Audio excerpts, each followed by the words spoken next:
Hey, welcome to Instant Reactions, Blue Jay Banner post-game show right here live on our YouTube channel. Thanks for joining us. I want to thank our great sponsors, Equitable Bank, West Pacific Dental Group, and the Infusion Brewery. You can see their logos down at the bottom. Make sure you support them because they support us. And also hit like, share, and most importantly, hit the subscribe button because it helps us out a lot. So please do that. We will have excuse me, assistant coach Steve Murfeld on Coach's Corner here in a little bit. I'm efforting to contact him. I know they're doing a quick turnaround. They're flying right out. So I know I went to the press conference real briefly, and they were in and out of there and ready to get on the plane and go. So I don't know when exactly he'll be joining us and from what venue, but hopefully he will join us. And then we'd love for you to participate. Send us an email, bjbinstantreaction@gmail.com, and we will get you on the show. Jays go down another just heart-wrenching loss. A two-pointer. Was it 73-71? Is that right? Mm-hmm. Yeah. I know nobody's going to want to hear this, but if we had 11 more points spread over 3 games, we'd only have 2 losses right now. And that's playing 3 of the top 30 teams in the country and Culper missing 2 games. I'm trying to look at the bright side here. I thought even though we lost, I thought, and Max said so in his press conference, he thought we did a lot better things tonight, offensively and defensively. And obviously the long-term positive tonight was Frederick King. What he did to turn around, to go through a game where he had 0 rebounds in 18 minutes and to throw up a double-double, that's pretty damn impressive against, a lot of size and athleticism in that Arizona State front line. Ross, what were your thoughts on the game? Well, going off of your commentary about Fred, he also had 5 blocks. So, Right. I mean, he had I've said this before, for a kid who just started playing basketball 4 or 5 years ago to play a 10-1 team that's as talented as Arizona State is and have 16, 11, and 5 blocks is pretty darn impressive. I mean, Fred's got the look of a guy that can be really, really, really, really good at the college level in due time here. So that's a positive takeaway from it. Arizona, my thoughts on the game are Arizona State is tremendously talented, particularly at guard. They've got a lot of different options there. They are they're tremendously talented. They're tremendously undisciplined offensively, and I thought they made a lot of really, really tough shots tonight. No doubt. That's just the harsh reality of the matter. I mean, this is a team that's 241st in the country in 3-point percentage. They made 11 threes tonight. They shot about 45% from 3. And they made a lot of really tough shots, and they're a talented bunch. We want to get up and down. This is, we're kind of back to playing our style, or kind of our let it fly brand of basketball. And we didn't play that way last year, and it worked to our advantage last year. And we're particularly playing like that without Kalk. And they wanted, for a team that, quite honestly, they're 198th in the country in adjusted tempo on KenPom. I mean, they're not.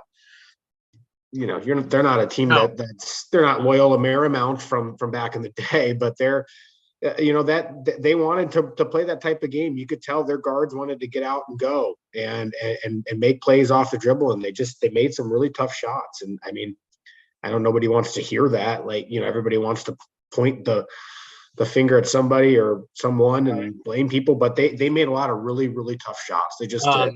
Yeah, I mean, first half I thought Horn made some incredibly tough shots. Second half, Desmond Cambridge, he that one, like in the first half, he hit one from the wing that was insanely difficult. Second half, he did the same thing from the wing and then hit a top 3, guarded 3.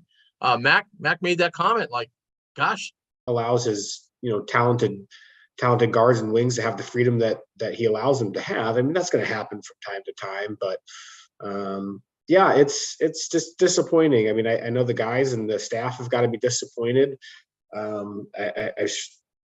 everybody, from them to hear all the praise about their legit Final Four contender and this, that, and the next thing after, their performances in Maui and to be 6-5 headed to Marquette. I don't think anybody could have predicted that. Right.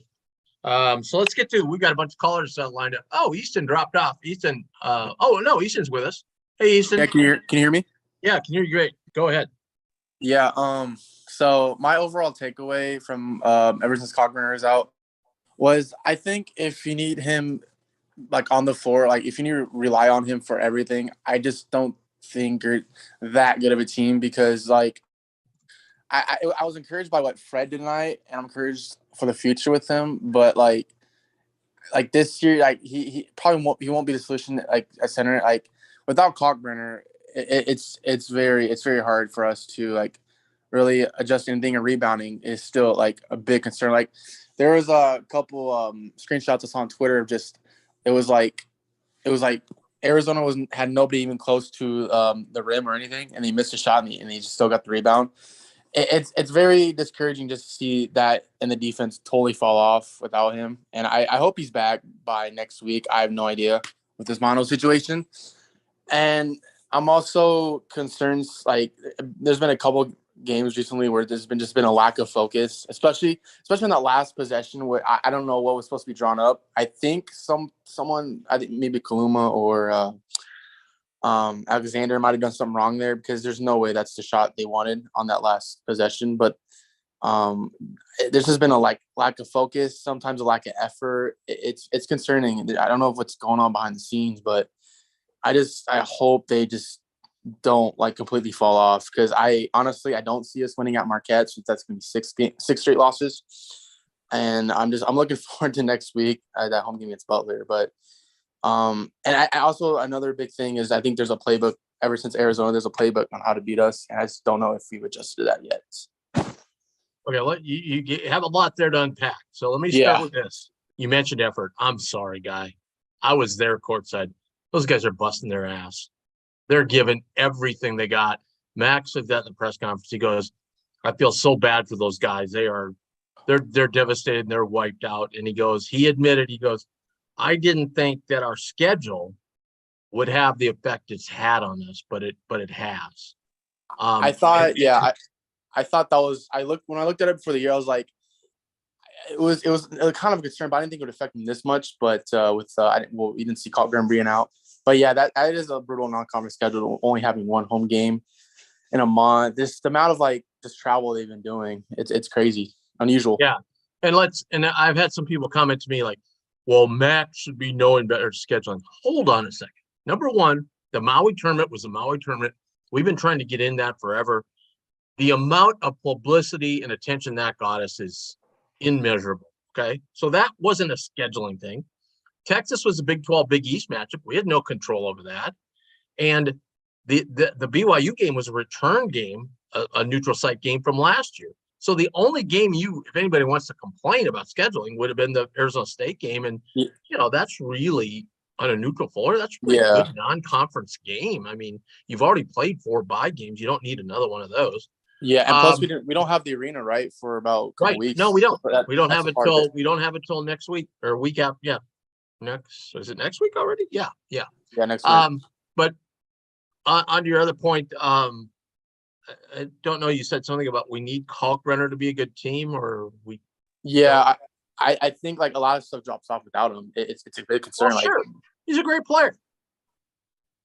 Any team is going to drop off without their one of their best players, especially a big guy like that. Now, again, tonight, he had a few times, and yes, we did give up a few rebounds, but gosh, he played really well. Like he had 5 blocks, had a double-double. I mean, yeah, I just haven't seen the deepest team ever stuff kind of come to fruition yet. I hope it comes down later in the year, but I just haven't really seen it. Like Farabello has been disappointing in my opinion.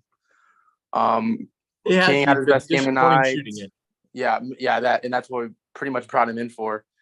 Mitchell had his best game tonight too. And then Schultzberg and them are young. Miller, I haven't seen it yet, and that is actually kind of concerning right now because like it's crazy. I think this would be actually a talking point in December. So, Right. but yeah, I understand. I and then the understand, other, but part of that's they didn't get, there's a lot of games we played that have been so close. And again, 11 points spread over 3 games. We've only got 2 losses right now. Nobody's going to be upset. Okay. yeah, true. Just the way it is. But you mentioned the last play. That play was for Sharman. Mac said in the press conference, play was for Sharman. He said, I don't know if he didn't get a clean handle, but he didn't like the look, and that's why he gave it up. And then we got into a scramble one. So that's what happened there. So a guy didn't get he had a lot of bodies in front of him. I don't know if I'd have to go back and look at the play, but it didn't seem like a totally clean play how it was executed. And Baylor kind of had the ball, and he had kind of a wall of Arizona State guys in front of him. It just seemed really crowded for him to be able to do what he wanted to do. Someone might have missed a screen because all the attention was on Sharman, obviously. So, like, obviously didn't have the open look, and then it was a total scramble from there. All right. Hey, Ethan, thanks so much for joining us. Really appreciate it. Yep, no problem. All right. We got our next person. SMM connecting to audio. Oh, I know who this guy is. It's Coach's Corner. It's time for Assistant Coach Steve Murfeld. Hey, Coach. How we doing? Hey, Coach, can you adjust it? We have a really good picture of the ceiling, but not of your beautiful face. There you go. You look great. I probably don't look as good as I feel, maybe. Gosh, another tough loss. I'm trying to, people got to just check back a little bit to me. You give this team 11 points over 3 games.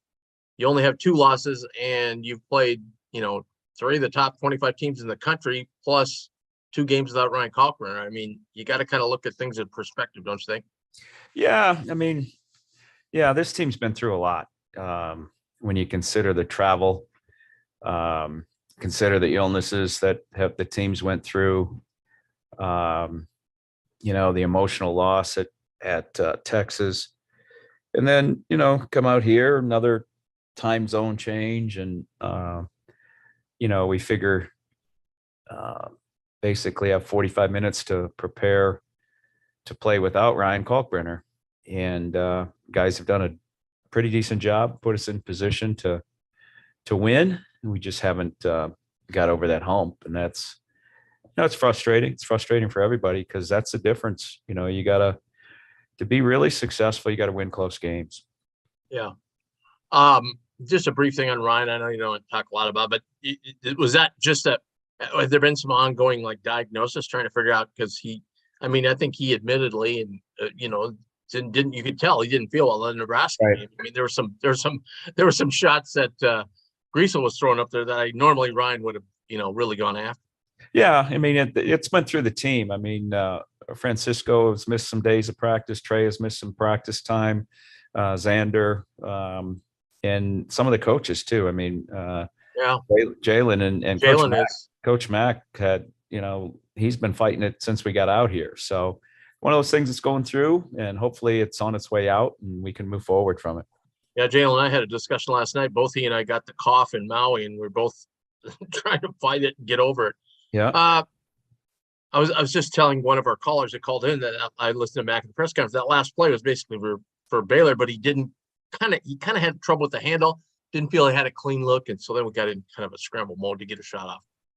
Yeah, in those situations, he came off it looking at the shot, and you got to give him space, and there was no space to go. I've already looked at it, and you just got to get out of the way at that point, stretch out on the 3-point line, and let him try to get downhill. And if they take that away, then kick it out. So wasn't executed the way probably that we would have liked it to, but we put ourselves in that position to do that. And as I look back on it, sometimes it's as simple as they made a few shots late, and we had some good looks and didn't make them. Yeah. Trey had that one right in front of the bench that again, you got to make some shots. Yeah, Close we game. missed some. missed, even though we shot free throws fairly well, we missed a few down the stretch. That could have, made the difference. Another huge positive tonight that I think is going to produce dividends long down the road, even when we get Kalk back, and that was Frederick King tonight. I mean, going from a game where he played 18 minutes, had no rebounds, to going to a game where he gets a double-double against some pretty tall, athletic dudes in there, that was a real plus tonight. And 5 blocks. I think a great confidence builder for him. I mean, he was playing with energy. He was, a factor on shots, blocking shots, coming up with offensive rebounds, defensive rebounds. And I think you're right. I think he grew up a lot in the last 24, I guess it'd be 48 hours. And hopefully he's someone that we can, once we get called back, if we can depend on him for 12, 15, 18 minutes a game, certainly could make a huge difference. Murph, what has Fred King been like to coach? I know, speaking with you and Coach Vanderloo and Coach Mack and everybody else in the summer, and then, kind of going through practices and in the fall. And he's just a guy that you guys have continued to kind of almost drool about as coaches with the potential. And he seems like a kid that really wants to get better too. Can you just speak to Fred and his development a little bit and how he's been to coach? Yeah. He's raw. He's got some natural instincts that are very, very good. Couple of things carried over tonight with his footwork, where he pivoted and held onto the ball and went through guys. And, I think Jalen has done a really good job working with him extra on those kind of things and trying to get the game to slow down a little bit for him. Freshman, it's a big step. And as we're talked about, hopefully, as Tim mentioned, hopefully, he's really grown overnight, and this should give him some great confidence moving forward. But pleasant kid, very respectful and easily coach. I know we've kind of needed it, so this is kind of a silly statement, but do you think at times R2 and Baylor are maybe trying to do a little too much? Yes and no. I mean, those are the guys that have to do it. They're the ones that are going to have to create for others. They're the ones that both enjoy passing. They like to pass.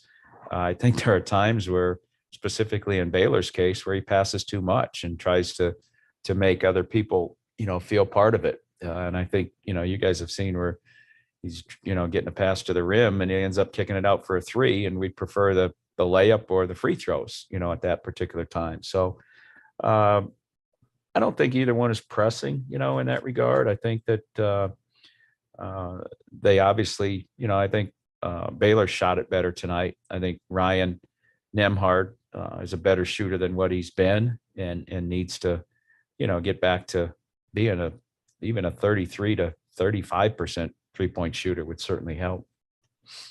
A lot of people have commented on the bench that, obviously, Fred was a starter tonight, usually comes off the bench. I think Reef probably had his best game tonight. Would you agree? Yeah. I think he was 2 nights ago, he was a very good factor defensively as we scrambled, trying to get up and did get back into it. But yeah, offensively tonight, certainly knocked down a huge 3 after they had hit a 3, and then, shut down Horn after Horn had gotten it going a little bit. So yeah, I would agree that was his best game. And I think we all know we need that bench to be better. Francisco had 4 great looks tonight. And it just didn't, they all look good, just not going in. And that can be the difference. If he steps up and makes 2 of those, and, we certainly have confidence in him to do that. But yeah, our bench has to play better. Mason hit a 3 tonight. They got to do more than just shoot the ball well. They have to defend, and they've got to, be energy givers and just play, their tails off when they're out there. Because, the maximum they're probably going to get is 12, 15 minutes, but we need them for sure. Murph, what were your takeaways from Arizona State's team? Obviously, they've got some very, very talented guards. They they have some freedom offensively. Right. I think they take some very tough shots. They happen to make a lot of tough shots tonight. I just wanted to, just watching them on film and then seeing them live tonight, kind of your takeaways on them as a team. Yeah, I think you're right on. I mean, if they're going to hit tough shots, I thought they hit some really tough ones in the first half, and then Cambridge, hit some incredibly difficult shots late to dwindle our lead away, and then to take the lead for them. I mean, he was tremendous. I think he scored on 2 of those out of bounds plays where it's like Mitch Ballack, running off screens and falling out of bounds, and there's not a whole lot you can do about those if he's going to make them. Obviously the offensive rebounds hurt us, down the stretch. I think I haven't watched the tape fully yet, but I think that our guys tried to block out, and they came right over the top of us on several of them. I mentioned to Coach Mack, it's time to kind of reset the button now. Get back home, get in our own bed for a few days, and then kick into Big East play. And we can forget about this because, hey, Big East plays what matters, and we got a tough opponent on the road, and certainly we're definitely road tested. Yeah, for sure. I mean, it is what it is. It's been difficult, and I can't remember the last time we went through a 5-game losing streak. It might have been back when Roscoe was playing with that year. Were you on that team with Will Artino? No, that would have been. I know what team. The team that finished close to last in right in after Big East Doug. Conference Yeah, play. 2014, 2015. Yeah, Will and Avery and Grosel. Yeah. I think we lost The maybe Ricky Krecklow year. Right. Yeah, I think we lost quite a few in a row that year, but we're not used to this, and certainly, we're all in. We got to figure out a way to get it done. Yeah. Are you spending the night here in Vegas? Yes, the team went back. They're on their way back. They're going to charter, which was a good move to get them out of here. And then several of us are flying commercial tomorrow. We'll have tomorrow off and then get back at it on Wednesday. All right. Well, enjoy your evening. You look very comfy there in your Vegas bed. It would be a lot more enjoyable if we would have won, but it is what it is. And as we've talked about, we've got to get back to, a lot of times when you go through stretches like this, you got to simplify and really just rely a lot on competing and emotion and helping each other out. And that's where we're at. And I'm sure, eventually we're going to figure this out. Absolutely. Thanks, Coach. Enjoy Appreciate your it. evening. All right. Thanks, guys. Thanks, Murph. Good luck Friday. Thanks. Good night.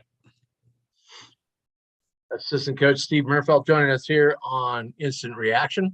Let's get right to our next caller. It's Jerry. Just real quick, there's a few things that I want to say. Go ahead. There's some understandably upset people commenting right now.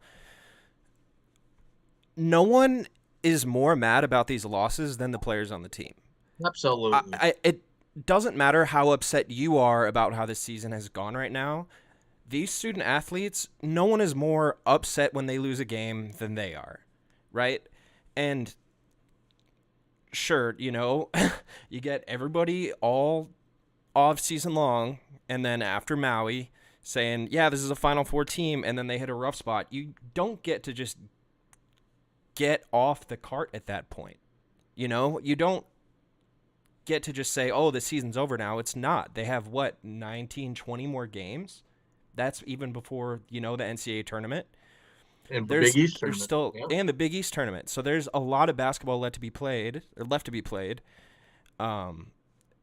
Mecca was an excuse. They could have found a date. They needed a mid-level team at home after Maui in Texas. They had one. That's what they had. Yes, a team we've usually spanked. Yes, and they lost that game. And then can we bench Farabello? All he's good for is letting an opposing player get in a rhythm? Absolutely not. You don't just bench a guy you brought in who's a fifth-year senior. Sure, maybe cut his minutes back a little if he's not playing well, but you don't just say, hey, we're not playing you anymore. Through 11 games, you just haven't lived up to the fans' expectations. Sorry. That's not how it works. So you might be upset with him right now, but no one is more upset with him than himself if he's not playing well. Right. We just heard Murph say he had some great looks. He's got to knock those down. I mean, that's just what he's got to do. Exactly. I mean, it's not rocket science, Yeah. going by that guy's theory, then we should have just benched Fred King tonight because he had a bad game Saturday, and look what happened. Yeah, exactly. Yeah, we shouldn't give Kaluma any more minutes for the rest of the year because he's had his struggles this season. Yeah, then he puts up a career high. Exactly. I can't see the comments, so I don't know what he's saying. I think you don't want to see him, Ross. Trust me. Like, yeah, right now it's a lot of just.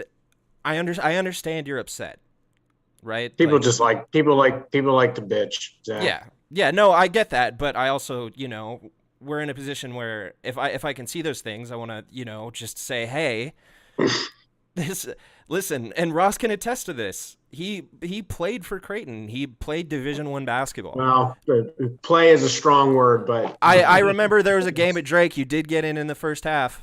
I remember that. Weirdly. Anyway, Ross, people ate a lot of free pizza off you. That's true. But you've been around it, is my point, and you know what these guys, you're closer to knowing what they feel after a loss than any given fan who's just at home watching the game, not on the bench and not in the locker room after a tough loss. Yeah, the boys will be all right. There's a lot of talent on this team to not get it figured out. And quite honestly, I've watched a lot of hoops so far this year. I've watched a lot of Big East. I think the league is very top heavy, quite frankly. I don't know if you've watched a lot, Tim, but I think that obviously UConn's the best team in the league. There's no disputing that. Bar none.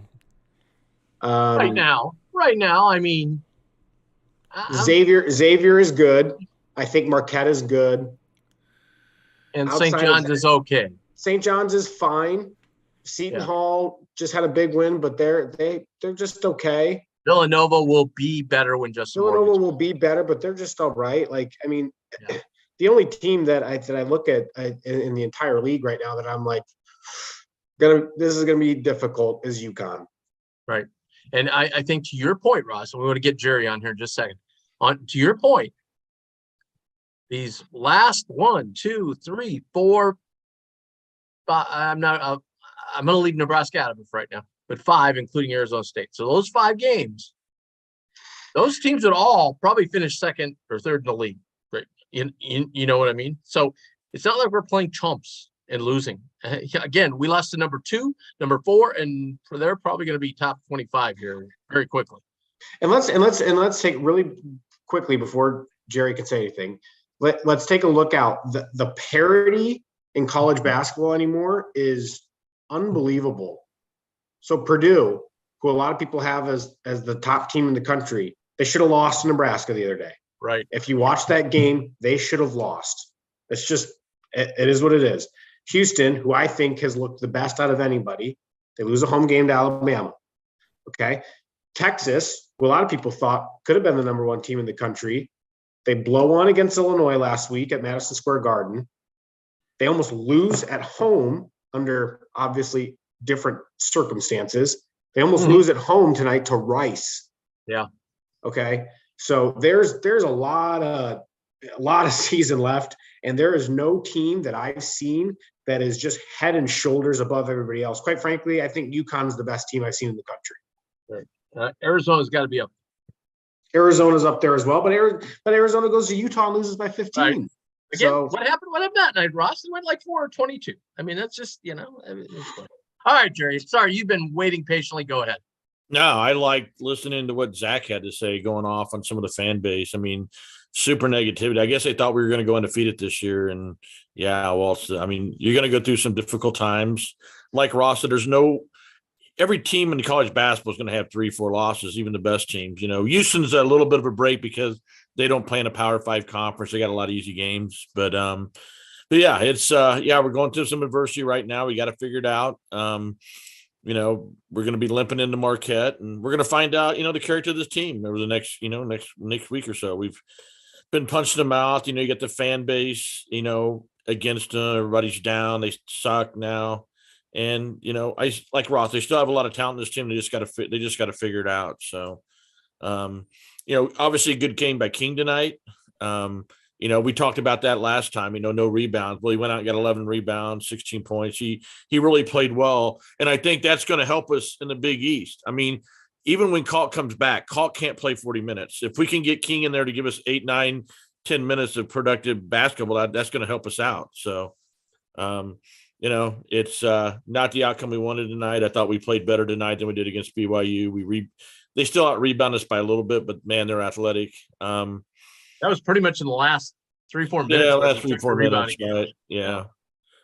So, I mean, it is what it is. And, the Big East Conference season starts on Friday, and obviously it's going to be a tough game going up to Marquette. I've seen them played a couple times. Obviously, they look like a world beater when I watched them play Baylor. It's going to be a good crowd. I talked to my boss, lives in Milwaukee. He said tickets are stupid high for that game. So, we're going to go into the adverse environment. So, yeah, Mac said in the press conference, he goes, look, yeah, we're starting the Big East season, but it's not like those teams are going to lay down or think it's an automatic win. They know who we are from last year and the year before that, and we have a target on our back this year, and we're going to get everybody's best shot when we a perfect example was what we talked about the other night, Jerry. BYU. I mean, they had played terrible all season. Right. They looked like world beaters against us. Why? We're going to get everybody's best shot. That's what it's all about. You've seen that. You saw that with Arizona going to Utah. I mean, Utah was struggling, and I'm sure there's the Utah players saw Arizona win the Maui tournament, and they were ready for them. And Utah, had a hangover. It happens. We've on a 5-game losing streak. Hope we can turn it around. When do you think Hawk's going to come back? Do you think it'll be more? Marquette, they're going to wait till after Christmas. I mean, I'm not a doctor. I don't know. I'm not close to the team, but I just wonder how close he is to playing. So Mac was asked that question in the press conference. Mac just looked at her. It was a lady from he's not going to Arizona State, and Mac, I could tell he was being totally on. He just looked at her and goes, "I have no idea." Mm-hmm. Yeah, and it's mono. It's not like a broken leg or a fractured wrist or a strained ligament. Has it been confirmed? Has it been confirmed by the team that it is mono? 1,000%, Ross. We put it on Blue Jay Banner on Friday morning that he had mono. People doubted us, tried to, this person says this, and Calk is in Vegas, so I think you guys are full of it. It's like, people, you want inside information. We had a rock solid source. And then we went beyond that, confirmed it not with one, but 2 staff members who told me and looked me in the eye and said, he's got mono. I don't know much about, I mean, you hear anecdotes throughout the years of so-and-so getting mono, but I don't really know a ton about it besides you just don't have a lot of energy. You just feel basically that. You just feel zapped with energy. Right. I don't know much else about it. I know it can last a long time. So I was kind of like, when I saw him on the bench, I was like, is he supposed to be on the bench? But then you gotta, I guess it's not the same as the flu. Yeah. So, let me kind of answer some of your questions. So I'm no doctor, but I do know a little bit about it. So number one, it's not contagious. The only way it's contagious is through saliva. And even then some people don't get it, even if they're exposed. So number one. Number two, yes, you're absolutely right. People just totally lose energy. And I give the example of, I think I gave it the other night. Back when I was in high school, we had a superstar center, all-conference, first-team all-conference center, and he got mono. And it took him a while to get over it. And even when he got over it, he would come into the game for like 2 minutes. We'd yank him out, antiquated back in the old days. They feed him candy bars to get him, some sugar and, energy into him. They put him back in 2 minutes in the next quarter. I mean, it was just a slow period of recovery. It would certainly explain. Absolutely. I thought Calk the previous couple of games had looked exhausted. He didn't look as physically strong and in shape as he did for a good portion of the season last year when he was really good. Now, despite all of that, he still had 20 points and 13 rebounds at Texas, and I still thought he looked slow-footed at Texas and just out of energy. That Arizona game, he on the bench, he looks like he was in agony on TV. You could see it. He had his head in his towel, his eyes were all bloodshot. He did not look well. Yeah, I agree. And like I mentioned, his dad said that, hey, something's just a little wrong. I think what Murph kind of touched on it there was they've had a kind of a flu bug going through the team. Mhm. You know, some coaches have gotten it too, and I got it in Maui. You know, you're traveling, you're out in a different environment, so on and so forth. So I think it could, you know, mono's very easily misinterpreted for just having the flu bug. You know, I mean, it's kind of basically similar symptoms, unless I think you have to do certain tests and blood tests to be able Well, to I think the determine. thing that's a little concerning about it is it is, if it does take a while, and then it's going to take a while for him to get back to the Kalkbrenner that we know, from a conditioning That's- standpoint. That's so That's, true. I think, the thing that might be a tad frustrating for him and for the staff, and for his teammates, you know, but you know, if this team can really weather the storm, and if it takes, you know, conservatively, let's say it takes a couple of months for him to really get back to game shape, if they can weather the storm and he gets back and he, you know, kind of towards a stretch run here in February and March, and he's kind of Right. looking like himself again, this team could really take off. I mean, it's not, I'm not in any way, shape, or form. You know, it's 6-5. It stinks. I would not have guessed that this team would be 6-5 going into conference play, but I'm not ready to, you know, to jump off the train at all. I still think there's a ton of basketball to be played. Tons. Absolutely. And just on one last point on the mono situation. So, and then the other thing is people recover at different speeds. Okay. So I truly do think that he probably had this for a while, like a couple of weeks, until they finally did some blood tests, blood work with him. But the main thing with mono, the big serious part of it, is the spleen. Some people it affects, some people it doesn't. It affects people different ways. And the danger of letting somebody go out, like, let's just say Kalk says, yeah, I'm fine. I can go. I can give you, 10 minutes, first half, 10 minutes, second half, whatever. The danger is, if you do have some enlargement of the spleen or some, whatever, I don't know the proper terms for it, but if you do have that issue because of mono and you go out and overexert yourself, there's a possibility your spleen could rupture. So you have to be very careful. But I'm sure with the staff, they've gone in, like I said, some people don't have any spleen-like related effects to it. So I'm sure they've already checked that out. It's not like they're just sitting around going, here, take some aspirin, come on. They're getting with the best doctors they can to figure out what's the best course of action, and they won't put them in harm's way at all. Tim, by the way, I think you're crazy for rushing back to do the Zoom, because I would have stuck around for New Mexico, San Francisco. That is a fantastic game. Oh, buddy. So here, I can do this. I'm sorry, Jerry, and I'll get to you in a second. But here's the deal. My good buddy, Rocco Miller, who's a bracketologist, bracketeer. He lives in San Francisco, and he's really close to the Dons and their program. So he flew in this morning. So him and I watched, he said, no, I wanted to see the Creighton Arizona State game too, because I cover some Pac-12 stuff. So he and I watched the first game. And then I said, hey, I got to do this, post-game show. I'm coming back because I had no idea it was New Mexico. I'm fired up to see Richie Pitino, baby. Well, you better get over there. It's halftime. I know it. I'll be there in time. Mainly because Rocco owes me some drinks after the game too. So there you go. San Francisco's up 7 at half. San Francisco's up by 7.5. Mm-hmm. Oh, great. What's the score? 38-31. Ooh, bingo. No, wait. That's how much is that? 69? Oh, that's still good. I took the under, and I took New Mexico.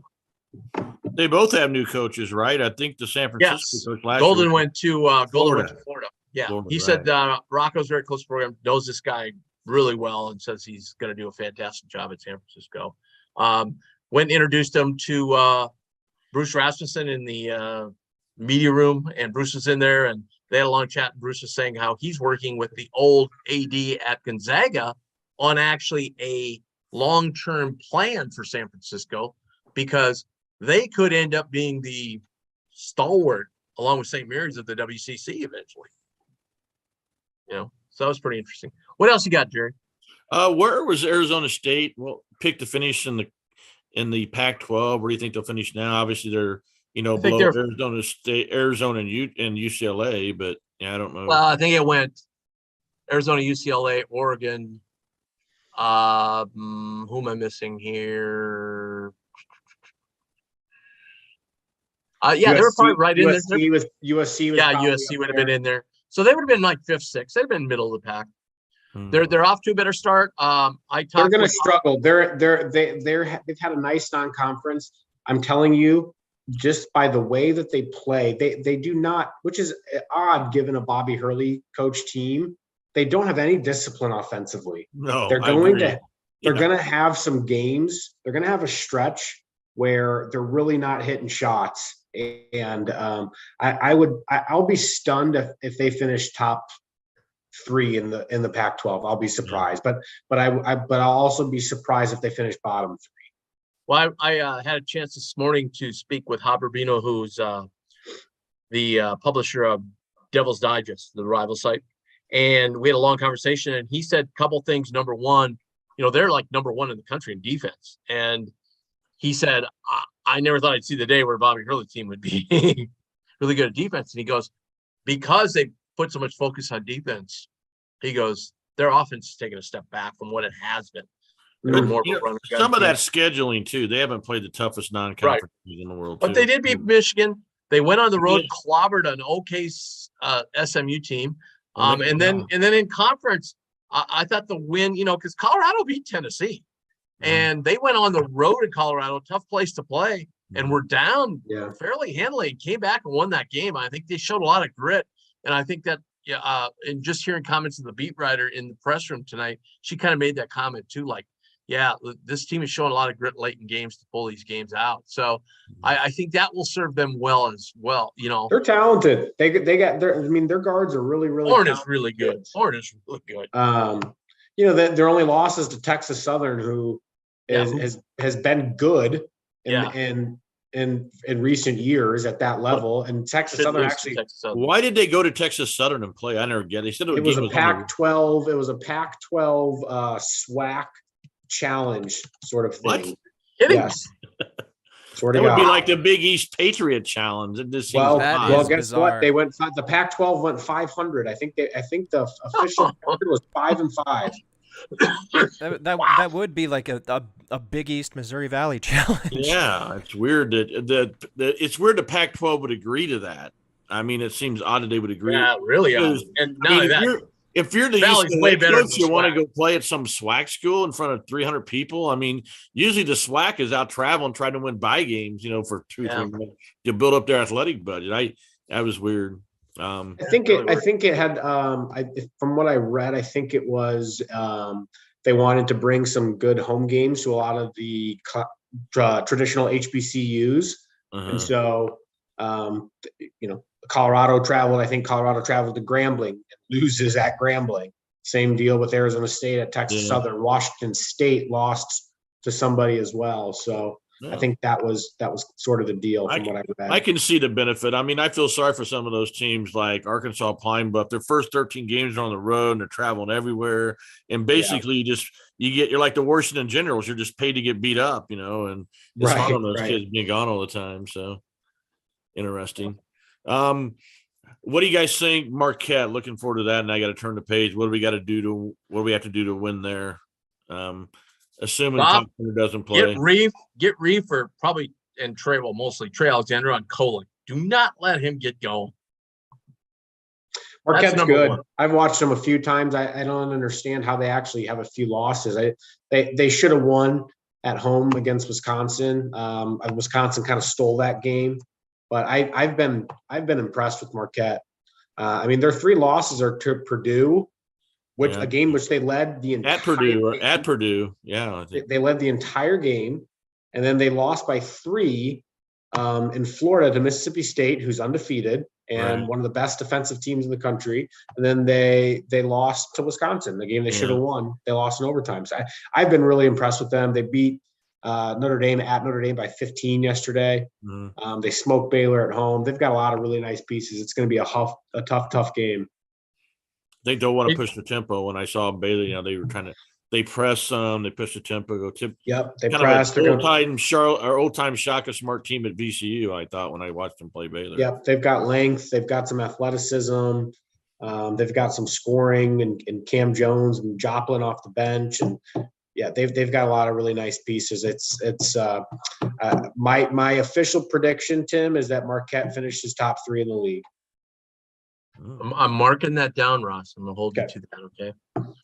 All right, Jerry. Anything else? Hey, by the way, Jerry, That's just it, want to mention something. You made a comment earlier about, well, even the NCAA champions have 3 to 4 losses.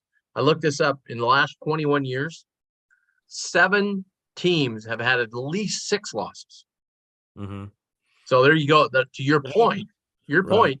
champions have lost. There's teams that have 9 losses, 7 losses on here. So Yeah. you can still win the championship by having losses. The other thing that this is going to do, if you're looking big picture in a NCAA selection type thing, the committee will look back and go, wow, they played Arizona to a 2-point game on a neutral floor without Kalkbrenner. They'll look back and say, oh, Kalkbrenner was out these 2 games and so on and so forth. So, And that's the chance you take when you go out and you schedule to go to Maui, you go out to you could have sat back and played a bunch of bye games at CHI, and does that make you any better? And when you do that, I mean, you risk, what we have on a 5-game losing streak. Now, we probably shouldn't have lost Nebraska, BYU, but when you schedule tough, you take that chance. So, I just hope the fan base realizes that. I hope they don't start tweeting at players that you guys suck, you're overrated, you're going to be an NIT.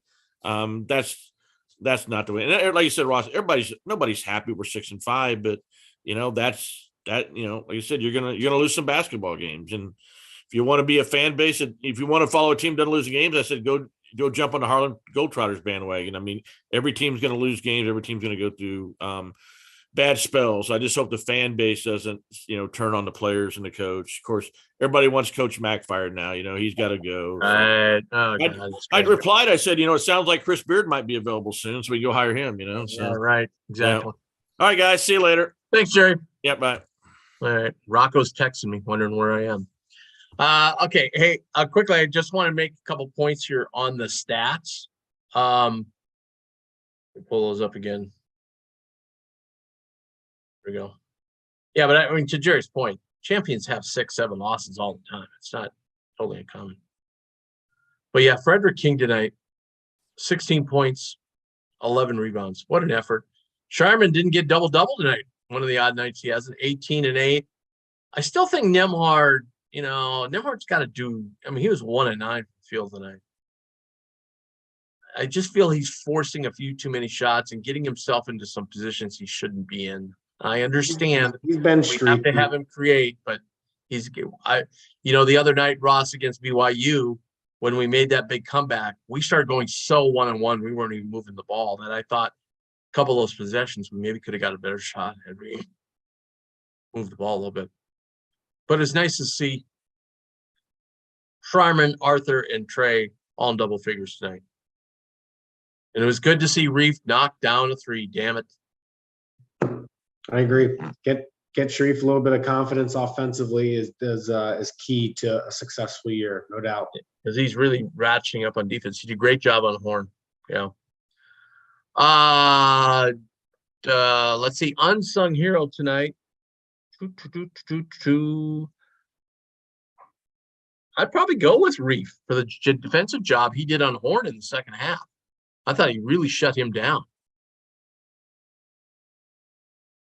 Yeah, that's a good pick. All right. And then worst call of the night. Okay, so here's what I want to get into. So Hurley. So I don't know if you know the crew, but Kip Kissinger from Elkhorn was one of the refs tonight. Okay. Mm-hmm. And I don't know if this had anything to do with him and Hurley do not get along. It's pretty clear. He was all over him anytime he made a call. And there was a call on the baseline in front of the Creighton bench. He blew the whistle and immediately looked down to Hurley, who was at that point jumping at half court, and goes, "Stop right now. Stop right there." And Hurley turned around and walked back a little bit and didn't say anything. But then I turned to Rocco and go, "Oh, he is so close to a tee from Kip because he keeps on riding him." And then Kip made a call across the court and immediately looked over and just fired a tee. Well, I'll tell you, I was just going to say the worst call of the night, quite frankly, was against Arizona State. The one he got teed on, Nemhard totally fell on, I think it was Horn. And he fell. He was driving to the rim. He was driving with his left hand, and Nemhard kind of slipped and fell on him. And then he kind of fell on his legs. And then he slipped. And so Hurley went nuts. And that's what ended. No, Arizona had a play where the guy slipped and didn't make a call. Hurley was going nuts on that play. I'm pretty positive the play that led to the tee, he was justified in wanting a foul. No, but no. He got the foul. Uh-oh. Can you still hear me, guys? Yeah. Okay, my screen just went blank. But he got the foul on a call. There was a whistle. Kip called a foul, and that's okay. But you're right, Ross. Right before that was the play he went ballistic on. Yes, where there was no call. Yeah, you're absolutely right. But yeah, he was so close to getting a second tee. It was unbelievable. Like he came, and that was a huge tee. I mean, that was a 5-point play right there. I mean, because we hit a 3 and then hit 2 free throws. So that made the game really in Creighton's favor. But interestingly enough, after that technical, we got called for 4 fouls, 2 of which were pretty sketchy. And then there were 2 more times where they didn't blow the whistle that Mac went nuts. So it was pretty clear they were trying to kind of even up the score there. I've had 2 nights in a row where I've been watching a game and coach has gotten teed up, and it's 2 that you would definitely guess it would happen to, Fran McCaffrey and Bobby Hurley. So let's see if we can make it 3 in a row tomorrow. I'm looking at the board. I'm seeing who my best candidate might be tomorrow night. I'm not seeing anybody that stands out to me, quite honestly. So I loaded up on the over tonight, Ross, and everybody was I got several texts, guys. Well, the experts are saying to take the under, and I said, I'm telling you. The under was looking good for a while there, and then there was a stretch Then there was a stretch in the second half where a lot of threes were made for about 3 minutes, and then we got into the bonus early, so I knew there'd be a lot of free throws. Oh, there's tons of fouls and free throws. Yep. No, I loaded up on that, and I won't tell you. I can't tell the Creighton fan base who I bet on tonight. I'm happy, but I gotta go watch the second game. All right, so we got that all taken care of. All right, so Friday night we will have a true instant reaction show where we will be on just like 5 minutes after the game. All right, so jump onto YouTube, give us instant reactions to the game. We'd like to have a few more participants beside Jerry and Easton every game. We're appreciative they do chime in and they ask good questions, give us good takes, but we'd like a few more. So thanks, Zach, for rushing back with your car trouble. Appreciate that. Ross, thanks for hanging on. And we will see you right back here Friday night. And I got a good feeling about this game. I don't know why. I do. Be a good one to go get. I got a good feeling about this. All right, guys. Have a great evening. I'm going to go watch Richie. I'm going to go watch Richie coach some basketball.